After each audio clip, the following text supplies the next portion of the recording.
Hi, welcome back to this class on theology and economics. Here in lesson 3, we're going to be talking about value creation.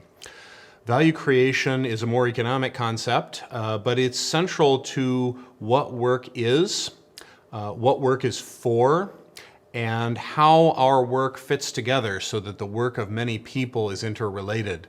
And we're not just each a separate little unit out there, floating out there in the ether, but all of us are connected to one another through our work. So if we understand this economic concept of value creation, it really illuminates the purpose of our work individually and also how our work is connected. Start with the purpose of work individually. Work would not be work if you did it for its own sake. Or just for its own sake. Lots of theologians have spent a lot of time going through the Bible, looking at its extensive discussions of work, and trying to figure out, well, what would be a biblical definition of work, or what are the key biblical concepts of work? And there are some common themes that have emerged, and one of them is that work is something that you do not only for its own sake, but also for the sake of something else beyond itself. There's some task, there's some goal that you're trying to achieve other than simply to work. So in this, work is contrasted to things like the worship service, where we don't, the worship service might have benefits like going to worship helps you strengthen your relationships with other people so that during the week you have an easier time of things or things like that. But you don't go to worship because it's going to strengthen your relationship with other people, or that's not really an important, highly important motivation. Or contemplation, for example, if we contemplate God. Well, contemplating God might have some instrumental benefit.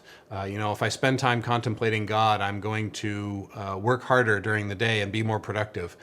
So I'll make more money. But if you contemplate God in order to increase your paycheck, then you're not really contemplating God in the first place, right? Part of what it means to contemplate God is you do it for its own sake.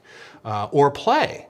C.S. Lewis has a wonderful passage where he talks about the person who plays football, which for us Americans would be soccer. The person who plays football because he needs to get exercise and keep his body in shape is not really playing football. He's exercising. And he can be an annoyance to the people who really want to play football.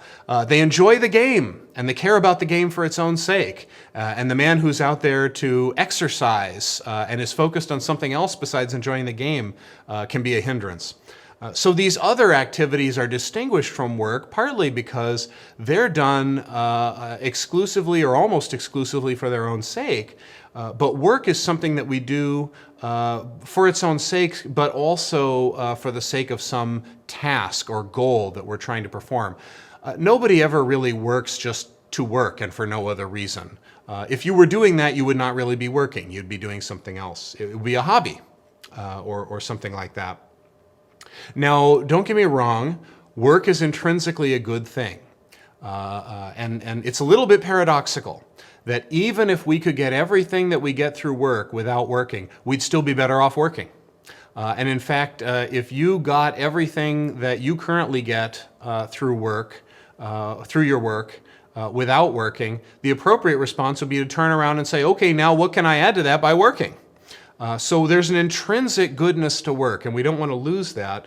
But it is part of the very nature of work that it is not simply an intrinsic good. It's something that we do for the sake of something outside itself. We always have a task or a goal that we're trying to accomplish. Now, economically speaking, the main purpose of work is to create value for people. Now, this is not to set aside all the other things that can be legitimately called the purpose of work. So we've talked about how work shapes us and affects our character, and so by working we become a certain kind of person. But if we want to look from an economic perspective, that is, if we want to be focused on how do people's work fit together. So if there are millions and millions of people, how does all their work fit together? From that perspective, the social perspective, the most important thing about work is that it creates value. Now, that's a big statement, so let me stop and unpack it a little bit. What is value? Value is a term that economists use all the time. And I've found that if you say to people, our work should create value for others, they'll nod and they'll say, yeah, I want my work to create value for people. But if they spend any time contemplating it, fairly quickly they come to the question, what does that mean? It sounds right, but what does it mean? Well, I think value is just an economic term for well-being. That people value whatever they believe will benefit themselves or benefit the people that they care about. You think of value as a transitive verb. I value this, I value that, I don't value this, I don't value that. He values this, she values that. So value economically is a way of talking about what we think is good, what we think will give us well-being. Economic behavior is just examining how we work for the things we value, how we pay for the things we value, how we devote time to the things we value, how we give up some things we value in order to get other things that we value more. Really, economics is the study of how people make decisions regarding what they value. How people work for and pay for and devote time to and make trade-offs for the things that they value. The things that they think are good, the things that they think will give them and those others that they care about well-being. And this is why stewardship and flourishing are such key beginning points, because that speaks to our question of what should we value. It provides the framework for what is good, what creates well-being, and it keeps us oriented toward thinking rightly about what should we value. Our economics at every level, whether it's our personal economics, which is reflected in how you spend your time, how you do your work, and how your paycheck looks, how your checkbook looks. Are you drowning in debt, or are you saving for the future? Are you squandering a lot of money on things you don't need? Are you hoarding money because you're scared and you think that hoarding money will give you security? Your personal economics, it's going to reflect what you think is valuable. The household's economics, the economics of every household is going to reflect what the people in that household think is valuable. So if a household is economically self-sufficient, it's spending within its means, it's producing more than it consumes, so that it's making a net contribution to the economy. That household is providing more value to the community than it is taking in. That reflects a certain idea of what is valuable. That working and serving others is valuable. Whereas a household that's, again, drowning in debt or not self-sufficient reflects a different set of values. It reflects people who value the satisfaction of their own desires and short-term thinking, shallow thinking. Local economies, the economy. Have you ever thought about the economy of your neighborhood? Your neighborhood has an economy. Your town has an economy. Your county has an economy, your city has an economy, your state has an economy, and your nation has an economy. All these larger scale economies, again, the way we manage them and the way we behave within them reflects what we think is valuable. What kinds of things do we think are valuable? And if we set our sights on serving others and making the world a better place, we're going to be creating real value, solid, lasting value that will work. The economy will work. Whereas if we place value on satisfying our short-term desires, then we're going to make different choices. We're going to spend differently. We're going to work differently. We're going to trade off differently, buy and sell differently. And as a result, the economy will collapse because we're not making the right choices, because we're choosing to value the wrong things. And this brings us to the sticky subject of value and money. Unfortunately, there is a deep, deep tendency in human nature to just conflate value with money and think that money is the same thing as value. And people tend to focus on money for a variety of reasons, and it would really take a whole lesson just to go into all that, and we don't really have time to go into all the reasons. But what we value determines how we use our money. What we value determines how we make our money. What we value determines how we buy and sell with our money, how we save our money or fail to do so. So money is not value. Money is something that is determined by what we value.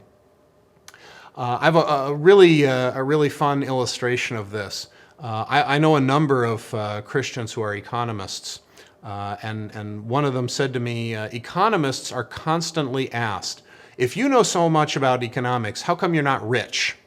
That's a question that economists, particularly professors of economics who have a lot of undergraduates around who like to ask impertinent questions.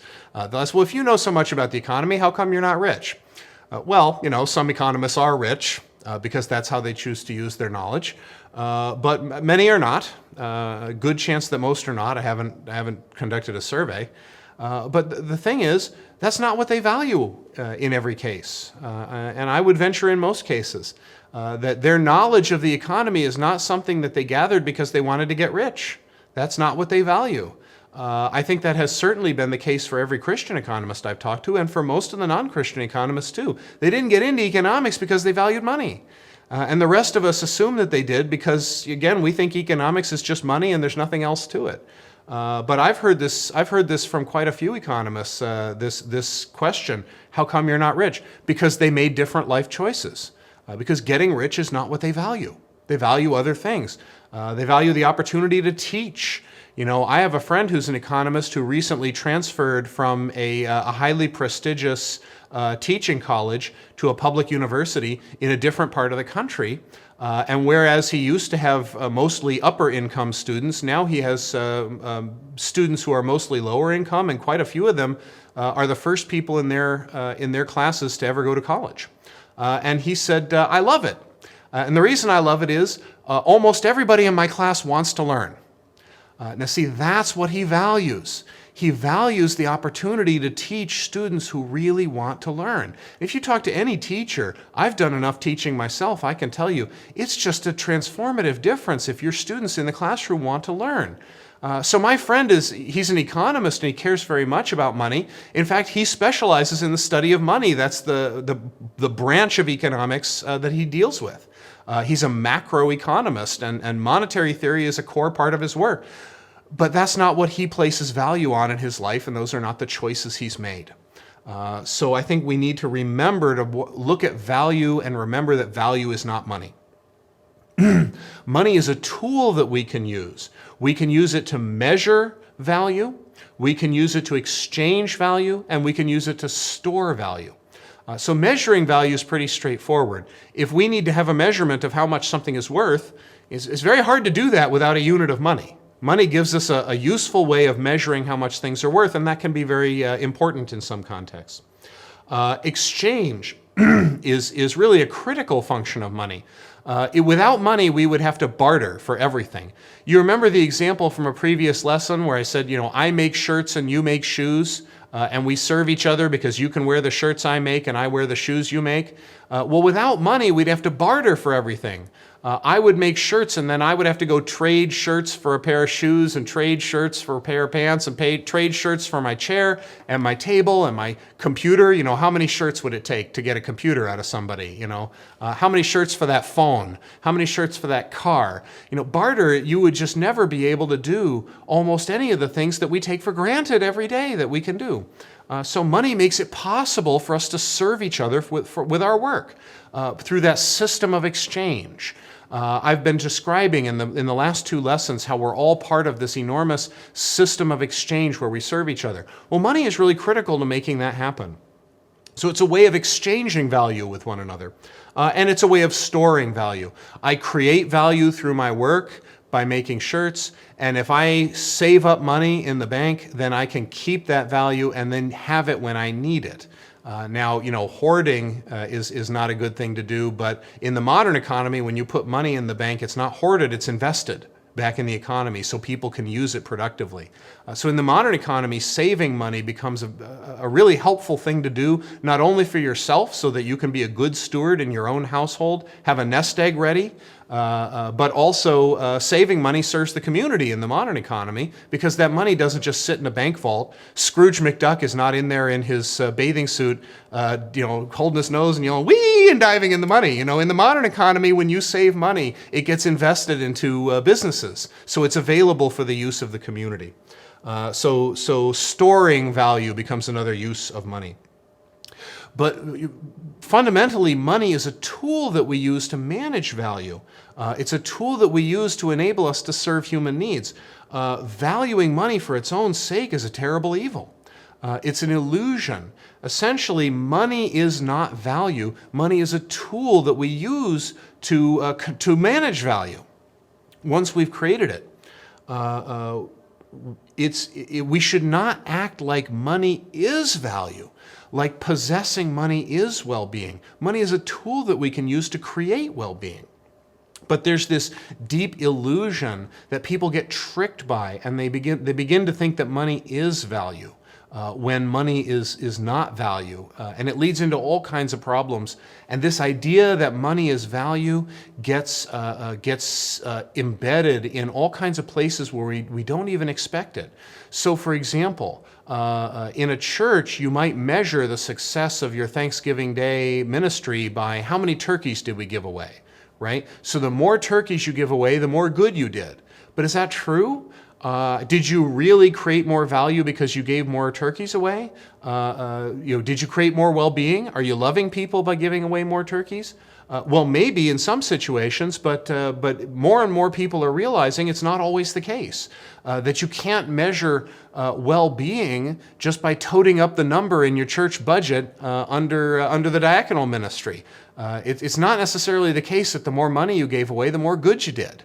And so this idea that money is value, that money is well-being, can be very insidious. It's not just on Wall Street that people have these illusions. So we can't be too careful. We can't be too vigilant against this illusion that money is well-being.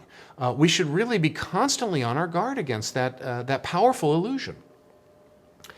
Now, I've been talking about value, but I said that this lesson is about value creation.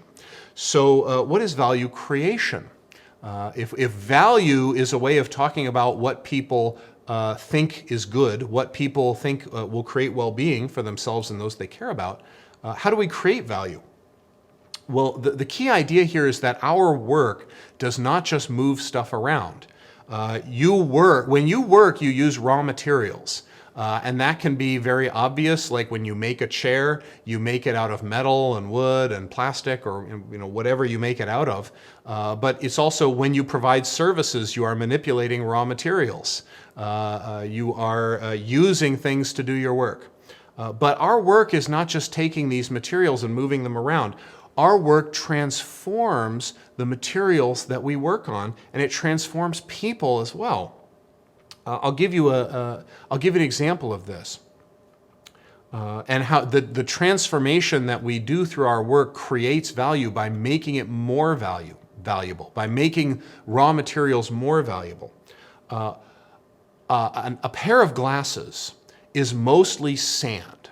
There's a little metal in there, but let's look at let's look primarily at the lenses, right? The lenses in a pair of glasses is just sand.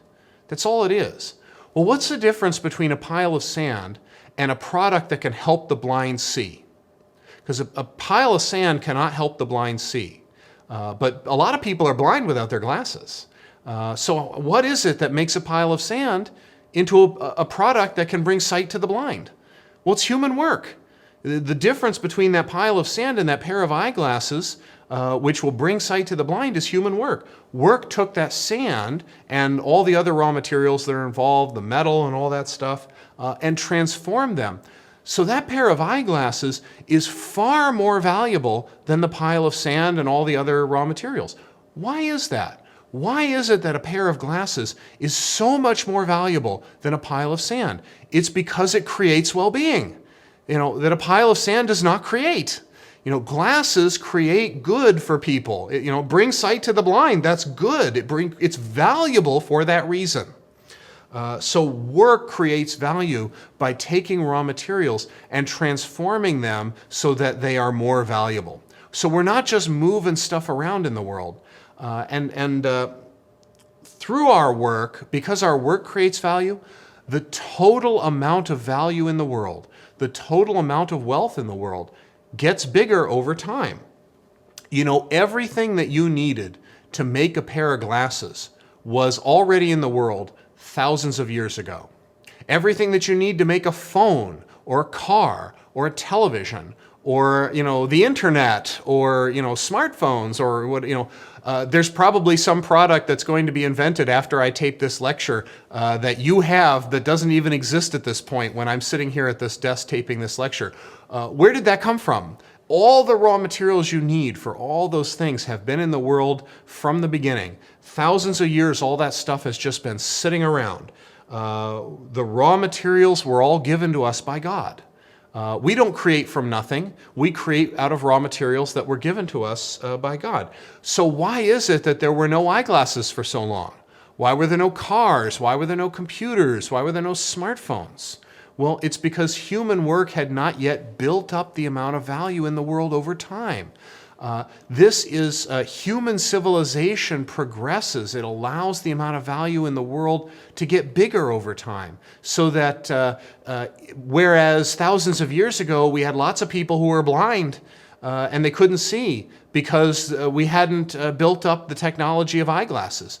Whereas now we've built up so much value in the world that we can make the blind see.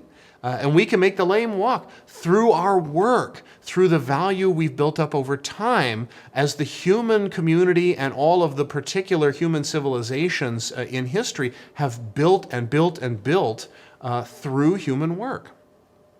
But it's not just work that creates value. Economic exchange, buying and selling, hiring and investing, and entrepreneurs who create new economic activity, all that also is value creating. It's fruitful when it serves human needs. Because economic exchange moves products and services and things from the people who need them less and value them less to the people who value them more. So I'll give you an example. Let's say that it costs a company $500 to make a washing machine. I don't know what it costs, but let's say that. And let's say that I get $700 worth of value out of having the washing machine. And those would be very reasonable numbers. And let's say that the price of the washing machine is $600. So the company, when it sells the washing machine to me, is transferring something that it values at $500 because that's how much it costs to make, and getting $600. So the company is better off because of that transaction. Meanwhile, I'm paying $600 and I'm getting a washing machine that is worth $700 to me. So I'm better off. The company, that exchange, the buying and selling, created $100 worth of value for the company, and it also created $100 worth of value for me.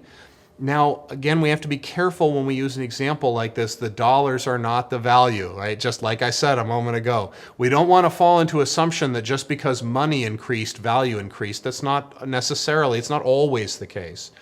And the point of the economy is not to just rack up as much money as we can. That's not the idea. The idea is to create as much value as we can for each other because we love each other and we want to serve each other. We want to maximize the value we create. But if we're going to talk about that and illustrate it and give examples, we usually have to use money in those illustrations. That's an example of measuring value using money. So while the money is not the value, that example shows how economic exchange, by moving things from one person to another, it created value for people. So all this shows us why value creation is so important to an understanding of work and to an understanding of economics.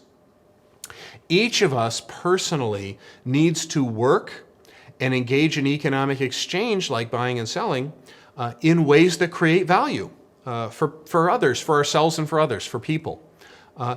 Again, this is just another way of saying that we are stewards who cultivate flourishing for people. We're stewards, and our job is to encourage flourishing for people because we love each other. Well, we should work in ways that create value for others. that create what we have determined is well-being for others. Again, doesn't matter if you're making car parts or sweeping floors, cutting hair, if you're doing medical research, or if your job is to preach sermons. Whatever you do, a key part of your work is to create value for other people because you love them and you want to be a steward who creates flourishing. And again, not only our work, but also economic exchange. When we buy and sell, and when we hire and invest and do all these other economic activities, we want to be good stewards. We want to do these things in order to create flourishing. Now, being a good steward over your own resources can mean getting the best deal you can, and there's nothing wrong with that. You know, if I go to the store and it says apples are 50 cents each or 3 for $1, it is not only okay, it is actually a duty for me to, if I need 3 apples, I should take 3 for $1. I don't have to go up to the store and say, you know, I want you to have flourishing too, so I'm going to buy the 3 apples at 50 cents a piece. You know, and I appreciate your offering them to me for 3 for $1, but I'm going to buy them at 3 for 50 cents a piece because I want you to have flourishing too. You know, that's bad stewardship over the resources that God has given you.